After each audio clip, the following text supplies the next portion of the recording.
আলাইকুম ভিউয়ার্স, সবাই কেমন আছেন? আশা করি ভালো আছেন। তো সবাই সাবস্ক্রাইব করে আমার চ্যানেলটাকে পাশে থাকবেন। এই যে সুন্দর খয়েরি গাঁদা, এদিকে বেশ কয়েকটা ফুটেছে, আর এদিকে আরেকটা কালার ফুটে আছে। এদিকে বড় লাল গোলাপ, এদিকে সব ক্যাকটাস, সুন্দর হলুদ গাঁদা, চন্দ্রমল্লিকা। আজকে যে কাজগুলো করলাম, এই যে মরিচ গাছগুলো এক সাইড করে দিলাম, এগুলো একটু যত্ন পরিচর্যা করতে হবে। এই সাইডে সব ফুল গাছগুলো ছাদটাকে ঝাড়ু দিয়ে পরিষ্কার করে দিলাম সুন্দরভাবে। এখন সুন্দর লাগছে, মিষ্টি রোদ। শুভ সকাল সবাইকে। আর এদিকে তো সব চারা গাছ লাগিয়ে দিয়েছি, বড় হচ্ছে। লাউ সিম গাছ, সিমও ধরেছে, এদিকে সিম ধরে আছে, পেঁপে, এদিকে সিম ধরে আছে।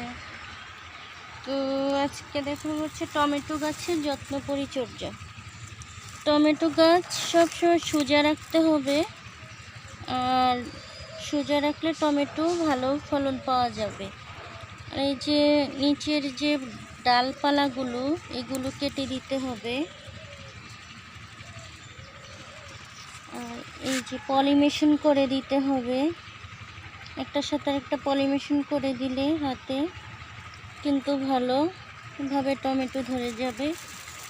তার মানে এখানে একটা, দুইটা, তিনটা, চারটা, পাঁচটা, ছটা গাছ। তো এই গাছটাতে শুধু টমেটো ধরেছে, এই যে ছোট ছোট আরও ধরছে। তো এভাবে যত্ন করলে টমেটো গাছে কিন্তু বেশি ফলন পাওয়া যায়। আমার এদিকে কুমড়ো চারা গাছটা হচ্ছে, এদিকে বেগুন গাছটা বসিয়ে দিয়েছি, আর এদিকে তো লাউ চারা হচ্ছে।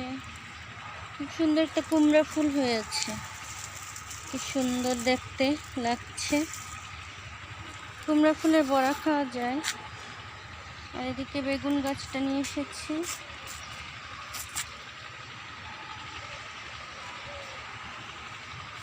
এখন গরমের বাগান শুরু করে দিতে হবে, চারা গাছ বীজ বসিয়ে দিতে হবে।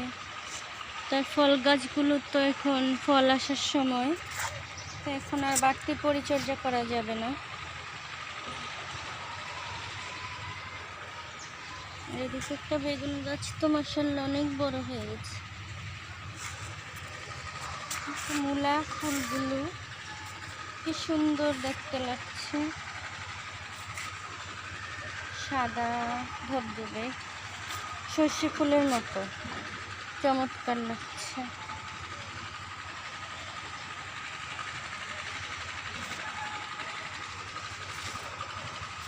এই সাইডে সব লেবু গাছ, মালটা গাছ, ডালিম গাছ। এই গাছটাতে লেবু হয়েছে, আর এটাতে বড়ও হয়ে যাচ্ছে, খাওয়ার উপযোগী হয়ে যাবে কিছুদিনের মধ্যে। এদিকে সব চারা গাছ লাগিয়েছি। এই যেদিকে করলা ধরছে, আবারও কয়েকটা আঙুর গাছ, পোলাও পাতার গাছ। সব গাছ এই সিজনে মরা মরা হয়ে যায়, তারপরে আবার সুন্দর ফুল ফল হয়।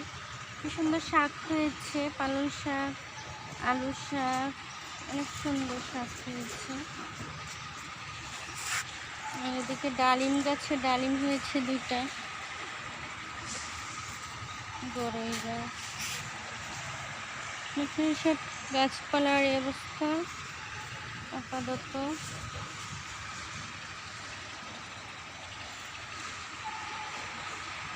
সবাই ভালো থাকবেন।